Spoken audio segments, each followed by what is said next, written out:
It 1 year or Tumornya waktu itu kalau nggak salah glioblastoma, tumor otak paling Apa tuh? glioblastoma Di posisi manakah atau? di depan sebelah kiri, di otak depan sebelah kiri. Jadi memang struktur yang paling penting. Dan itu the worst tumor. Ya, Dia terganas. ya.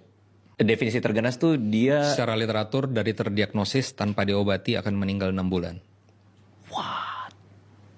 penyebabnya itu kita nggak ada yang tahu. Sampai sekarang belum tahu. Protokolnya baru berubah per tahun lalu. Jadi dia kan karena ada mutasi gen misalnya IDH1.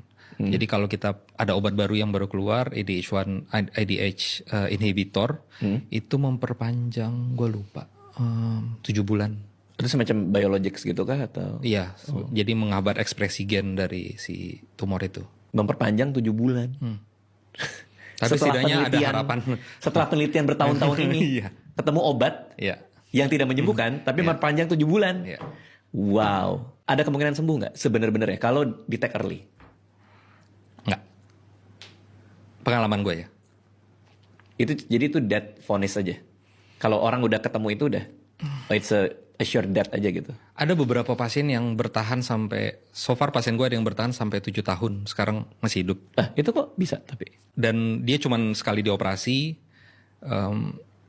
Ya kalau gue percaya bahwa ada hal lain di luar kemampuan kita yang kita belum mengerti. Apakah mungkin secara genetik variasi genotype dari si tumor ini lebih mild, walaupun kan kalau kita untuk gold standar kita periksa tumor kan kita ambil jaringannya terus diperiksa oleh dokter patologi, dilihat selnya. Selnya ini nih glioblastoma misalnya. Tapi kan kita nggak tahu secara sifat genetiknya bagaimana. Karena rata-rata pasien glioblastoma yang gua operasi yang lain begitu dioperasi nggak sampai 2 bulan tumbuh lagi, nggak sampai 2 bulan tumbuh lagi, gitu. Dan tumbuhnya biasanya jauh lebih agresif dan lebih cepat, kayak gitu. Sedangkan pada pasien ini habis dioperasi nggak tumbuh lagi, dan dia masih bekerja sampai sekarang. Akhirnya tadinya kerja sebagai satpam, sekarang karena dia mau spend lebih banyak waktu sama keluarga, akhirnya dagang aja di